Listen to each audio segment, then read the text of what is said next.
E ela... Eu só consigo trabalhar 10 horas por dia, e aí eu não consigo emendar as outras 4 que eu queria trabalhar. Eu acho que eu tenho TDAH, porque não dá certo. Eu só consigo trabalhar 10. Tem gente que consegue, né? A gente vai... eu vi um amigo que consegue, ele tomou Venvance, conseguiu. Sim, ele está se drogando. Ele está fazendo dó.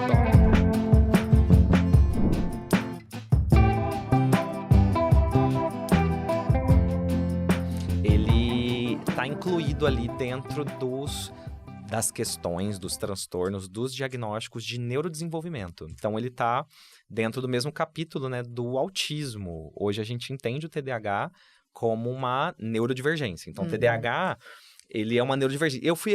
Eu tenho tentado esmiuçar esse conceito. O que é uma neurodivergência? Por que neurodivergência? Como que a gente explica isso de uma forma mais clara possível? Um ponto importante para a gente perceber se algo é uma neurodivergência ou não é porque o que é uma doença, né? Então, uma doença, um transtorno bipolar, uma doença psiquiátrica mesmo, a pessoa tem o estado dela normal e tem o estado dela com a doença atacada. Então, ela tava tudo bem, ela tava lá, tranquila na vida dela, e uma época ela desenvolve síndrome do pânico. Então, aquela síndrome do pânico é algo novo, que não é o normal dela. A pessoa com TDAH, ela tem essas características desde que ela sempre foi assim. E o TDAH, ele não dá umas férias, ele não faz assim, nossa, esses 2 meses meu TDAH ficou tranquilo. Agora meu TDAH atacou essa semana, menina, tô atacado com meu TDAH. Não, é o jeito da pessoa de ser.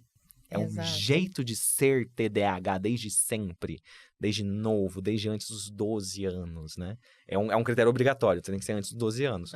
Aí o povo tem até um pessoal querendo, propondo que talvez TDAH poderia começar na idade adulta e tudo mais, mas eu já entendo que se forem criar essa categoria no futuro de TDAH na vida adulta, tem que ser outra coisa. Exato. Tem que ser outra coisa. É outra coisa. Até porque os sintomas podem aparecer por conta de outras questões, né? Perfeito. Trauma é uma delas. Isso é importante. Isso é muito importante. Então, assim, a gente pode ter uma pessoa extremamente desatenta por um trauma vivido. Não necessariamente ela ser um TDAH, né? Só por conta da desatenção. O que a gente tem, você falou, né, que o diagnóstico, a prevalência de TDAH não aumentou, mas eu acredito que o que aumentou... Olha, acredito não, tenho certeza que o que aumentou é gente achando que tem TDAH. Isso, com certeza. A quantidade de pessoas que acha que tem TDAH, essa aí aumentou, assim, num foguete disparando pro céu, que antes ninguém achava que tinha TDAH, e hoje uma quantidade enorme de pessoas acreditam em TDAH, né? Foi muito do que a gente falou no início, né? Porque, assim, hoje a gente tá numa questão tão acelerada de ter que ter uma hiperprodutividade que é inalcançável sem alguma substância em se drogar, né? Que as pessoas chegam falando, eu tenho TDAH. Elas estão saturadas, na verdade. Elas estão estressadas, elas estão com déficit... Sobrecarregadas. E aí dá, com certeza, déficits cognitivos, assim, que são temporários por conta da estafa mesmo que a pessoa tá passando ali. E não tem nada a ver com TDAH. Mas elas chegam no consultório já falando, doutor, eu acho que eu tenho TDAH. Não consigo estudar, não tá rolando nada. Eu tô muito desatenta no trabalho, eu não tô conseguindo produzir direito, eu preciso de alguma coisa pra me ajudar a produzir mais. Eu falo, aí você pergunta quanto você produz, né? Aí você vai tentar entender o contexto ali da pessoa, a pessoa tá produzindo muito. E ela... Eu só consigo trabalhar 10 horas por dia, e aí eu não consigo emendar as outras 4 que eu queria trabalhar. Eu acho que eu tenho TDAH, porque não dá certo. Eu só consigo trabalhar 10. Tem gente que consegue, né? A gente eu vi um amigo que consegue, ele tomou Venvance, conseguiu. Sim, ele está se drogando. Ele está fazendo doping. Isso se chama doping. Exatamente. Não é fisiológico do seu corpo, né? Esse é um ponto interessante, por quê? Porque você trouxe a questão do trauma. Porque o que a gente tem que reparar é assim: as pessoas têm dificuldades de prestar atenção, elas têm questões de hiperatividade, de inquietação, e isso tem diversas causas. Então, o fato de eu fazer um tiquezinho aqui, fazer uma listinha aqui dos sintomas de TDAH e eu bater eles, não quer dizer que eu tenho TDAH.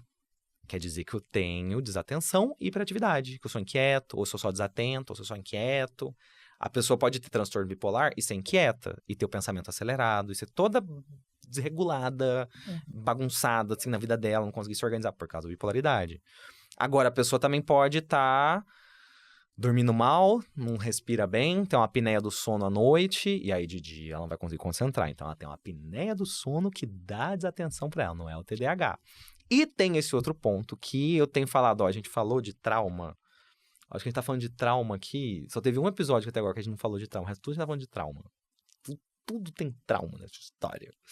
E aí que tem a coisa da relação que você falou do TDAH e do trauma, né? Como que você percebeu isso na sua prática clínica, assim, no seu dia a dia? Quando você começou a sacar isso, essa relação? Na verdade, sacaram por mim, vamos dizer assim. Meu psicólogo, faço terapia desde que eu me entendo por gente, e meu psicólogo falou, você sabia que tem uma relação entre o trauma e o TDAH? Pro tipo mais desatento, né? Eu falei, como assim? Você nunca tinha ouvido falar disso? Eu nunca tinha escutado, falou nada. E ele me deixou intrigadíssima. Eu fui ler sobre o assunto e realmente tem uma relação muito interessante, né? Porque se a gente pensar, a nossa mente, ela não consegue diferenciar o que é passado, presente e futuro. Eu posso pensar numa situação hipotética, por exemplo, que vai acontecer no meu futuro, e isso pode me gerar uma ansiedade agora, como se aquela coisa estivesse acontecendo agora. Você está com medo de uma coisa vai acontecer e seu coração já dispara hoje. Tipo, Exato, daqui a se eu 2 começar anos, a pensar naquela situação, imaginar como, né, uma catástrofe acontecendo, alguma coisa assim, eu já vou entrar numa crise ansiosa aqui, sem precisar estar no futuro. Que a gente chama de noia. Exato. Que a gente chama assim, noia, você está noiando. Eu tô viajando aqui na minha cabeça, eu tô preocupado com o carnaval do ano que vem. Eu tô noiando com um trem que não tá nem tem chance de acontecer. Exato. Assim como eu posso lembrar também, sei lá, passei por um assalto violento. Assim como eu lembro daquela situação e aquela sensação, né, que eu passei naquele dia pode vir tudo agora. Então, a nossa mente, ela não consegue associar o que é passado, presente e futuro. Então, quando a pessoa ela passa por um trauma lá atrás, o inconsciente dela, a gente fica sempre tentando bloquear aquele pensamento, né? A gente não quer que venha à tona, porque a gente não quer sentir aquela sensação ruim. Então, a gente fica bloqueando. Um processo inconsciente mesmo. Mas o que acontece? Nosso corpo, ele é muito inteligente, né? É preciso você conseguir lidar com essas imagens, com essa sensação ruim, para que você consiga não esquecer, porque esquecer a gente não consegue, a não ser que a gente fique demente, né? Para que a gente consiga lidar com isso sem sofrimento. E esse fato de a gente ficar bloqueando faz com que a gente fique desatento, porque o nosso cérebro não vai entender o que é importante e o que não é importante esquecer. Então a pessoa passou, né? E aí a gente teve aqui tem uma psicóloga, Rubia Mar, que veio aqui, que ela é especialista em trauma. E aí a gente tem aqueles traumas que são os mais clássicos, né? Quando a gente pensa em trauma, a gente pensa em uma coisa muito pesada, que são os eventos adversos da infância, um espancamento, um abuso, um divórcio, um pai que foi preso, uma coisa assim muito grave. Isso é um trauma. E tem também outros traumas que não são exatamente eventos adversos, são trauminhas da vida. Trauminhas menores da criança, que ficou sozinha em casa, que foi esquecido no colégio, que um dia chegou chorando e o pai não acolheu bem.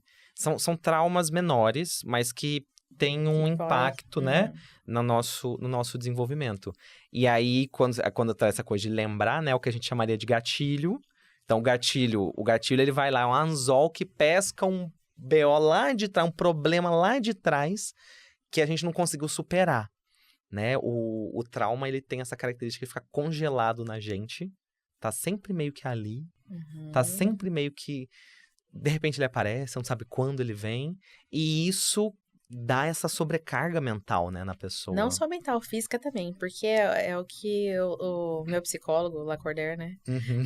Lacordaire Abraham Fayad. Ele sempre fala assim, a gente fica numa faseção de coisas. Porque a gente vai parecer a hiperatividade do TDAH.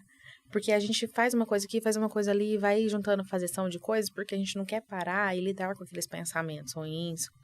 Então, a gente fica naquela faseção de coisas. Isso pode ser confundido com a hiperatividade, né? Então, é aquela pessoa que ela começa a lavar uma louça, ela tá lavando roupa, mas ao mesmo tempo ela tá ouvindo um podcast e ela tá prestando atenção na criança que tá ali brincando. Então, ela fica... Ela começa a viver na distração daquela carga que ela tem presa dentro dela. E aí tem essa coisa do trauma que fica no corpo. Ele tem ele fica de um jeito de ativar seu sistema nervoso. Então, o nosso sistema nervoso autônomo, ele fica mais ativado mesmo, ele fica mais hiperativo. Então, por isso que tem a tensão muscular, por isso que tem as coisas no corpo, por causa dessa tensão, né? E aí, a pessoa que tem isso pode entrar nessa, né? De ser sempre... Aí, inquieta, nesse contexto, buscando... queima um arroz, ela fala, meu Deus, como eu tô desatenta. Mas ela tava, na verdade, fazendo várias coisas ao mesmo tempo. Sim. E aí é um ponto interessante, porque começa a vir um processo de que... Aí a gente começa a entrar numa encruzilhada. Pra mim essa coisa do TDAH, ele vem, a gente vai estudando, fala assim, nossa, importante TDAH e tal. Aí ele começa, na prática clínica, ele começa a entrar em algumas encruzilhadas. A gente se vê, às vezes, em umas encruzilhadas, que é assim... Certo, então o TDAH é um transtorno de neurodesenvolvimento. Eu sou assim desde que eu nasci, a pessoa é assim desde que ela nasceu, e é o jeito dela. É o jeito dela que a gente não tem nem como mudar, nem que quisesse a gente mudaria esse jeito dela.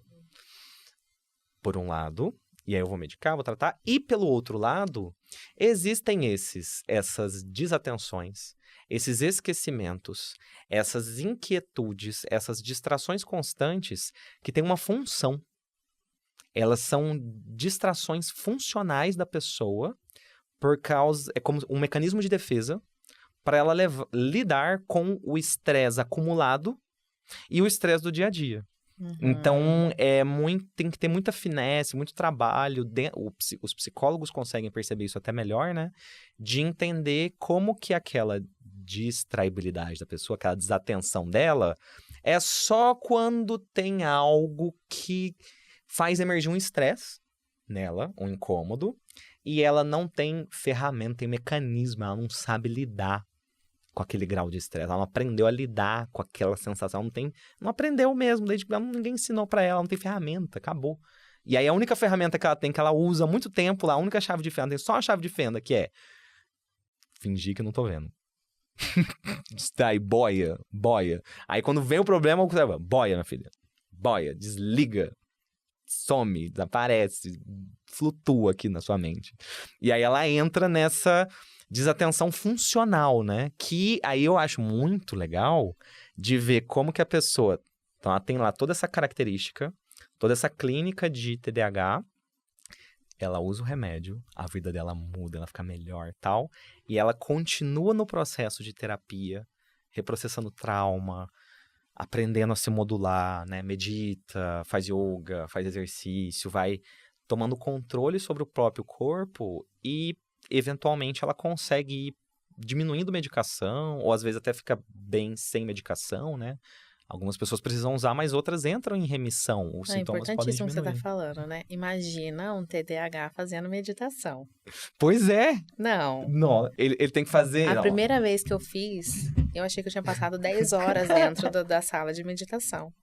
E se passaram 40 minutos. Que hora que eu flutuo aqui? Eu acho que eu vou dormir aqui, eu vou morar aqui nesse lugar, porque já passou tanto tempo e esse negócio não acaba, né? Então, assim... A meditação ajuda muito, né? São terapias não medicamentosas que a gente usa aí pro TDAH. É importantíssimo fazer, mas é um desafio tremendo. Eu acredito, eu imagino, assim, que eu medito, eu manjo alguma coisa, essas coisas de técnicas meditativas e tal. Eu acredito que pro TDAH meditar é só uma meditação muito ativa. Tem algumas meditações de repetição de mantra, que talvez faça um movimento com o corpo, talvez é yoga. Mas né? sabe o que é interessante nisso? Assim, nas primeiras vezes que eu fiz, pra mim foi uma tortura, assim, sem fim. Eu achava que eu tava perdendo meu tempo, eu tinha muita coisa pra fazer, pra elaborar, minha cabeça a mil. E assim, depois de um mês, eu acho que foi rápido, assim, até. Depois de um mês, eu consegui ter hiperfoco em meditação. Ah, aquele negócio que você fazia com a leitura, você foi pra meditar. Fui. Que legal. Eu tive hiperfoco em meditação. Então, assim, se eu falar, vou meditar, Se me der 2 minutos aqui, eu entro numa concentração absurda. Na meditação. Que delícia. Então... Pois é, eu explico a meditação para as pessoas como sendo esse exercício. Mas eu comecei com a guiada. Você começou com a guiada, ouvindo alguém te guiando, né? É. Eu gosto de explicar a meditação como sendo esse exercício para trabalhar o músculo de prestar atenção nas coisas. Então, quem tem TDAH tem esse músculo fraco. Vamos colocar, gente, por favor, não é um músculo. Não faz corte, vai falar que o psiquiatra diz que atenção não é. É um exemplo, tá? Então, tem um músculo lá de você, da atenção que tá fraco. E você vai malhar ele. E a malhação é a meditação. Vai ser difícil, vai doer, vai ser perrengue no início.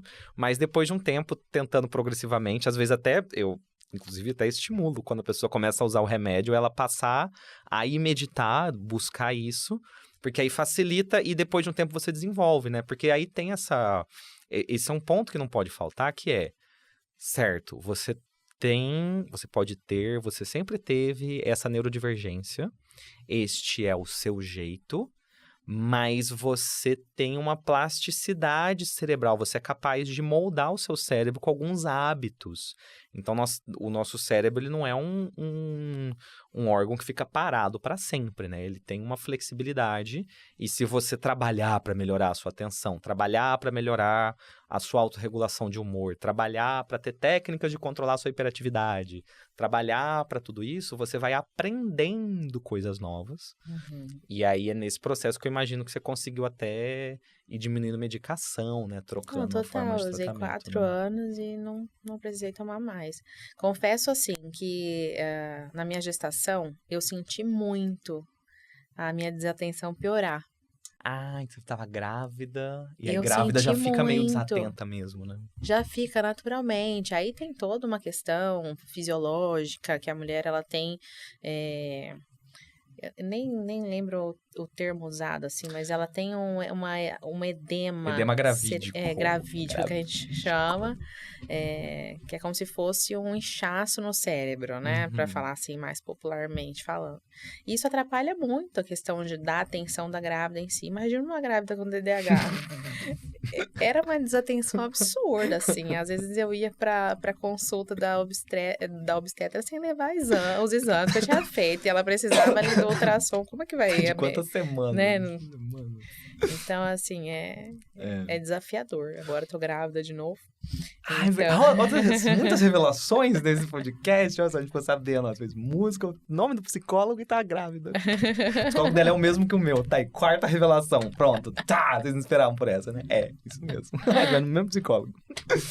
E não largamos dele. Não largaremos dele. A gente vai sofrendo lá, chorando assim, meu Deus, eu queria ir hoje. Mas vai lá sim, senhor. Vai lá sim, senhor. Eu quero, inclusive, aproveitar...